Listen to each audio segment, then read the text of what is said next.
అనంత కరుణామయుడు అపార కృపాశీలుడు అయిన అల్లాహ్ పేరుతో ప్రారంభిస్తున్నాను.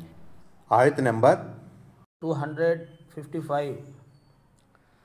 అల్లాహు లా ఇలాహ ఇల్లా హువల్ హయ్యుల్ ఖయ్యూమ్ లా తఅఖుదుహు సినతున్ వలా నౌమ్ లహు మా ఫిస్ సమావాతి వమా ఫిల్ అర్ద్ من ذا الذي يشفع عنده إلا بإذنه يعلم ما بين أيديهم وما خلفهم ولا يحيطون بشيء من علمه إلا بما شاء وسع كرسيه السماوات والأرض ولا يؤوده حفظهما وهو العلي العظيم.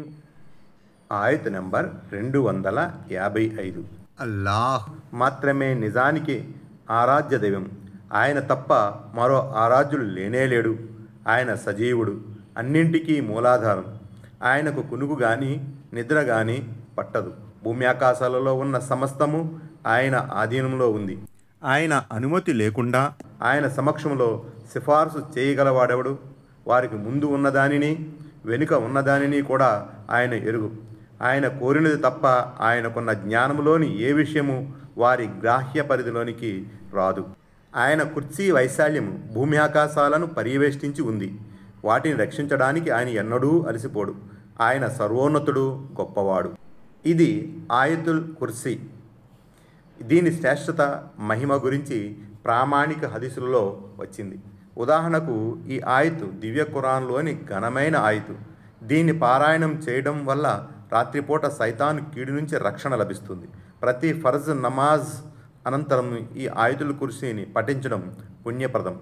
తఫ్సీర్ ఇబ్నే కసీర్. ఇది అల్లాహ్ యొక్క శాసించే గుణాన్ని, ఆయన వైభవాన్ని, శక్తి యుక్తులను అభివర్ణించే ఆయతు.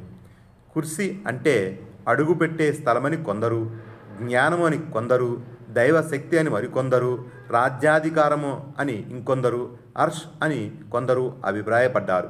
అయితే దేవుని గుణగణాల విషయంలో ఖురాన్ హదీసులు ఏమి చెప్పినా దానిపై స్వంత అభిప్రాయాలు, వర్ణనలు జొప్పించే బదులు యథాతథంగా వాటిని విశ్వసించడం సరైన విధానం. హదీస్వేత్తల సలఫ్ల విధానం కూడా ఇదే. కాబట్టి దీన్ని కుర్సీగానే నమ్మాలి. అర్ష్ వేరు, కుర్సీ వేరు. అది ఎలా ఉంటుంది, దానిపై ఆయన ఎలా ఆసీనుడవుతాడు అనే విషయం వర్ణనాతీతం. ఎందుకంటే ఆ విషయ పరిజ్ఞానం మనకు లేదు.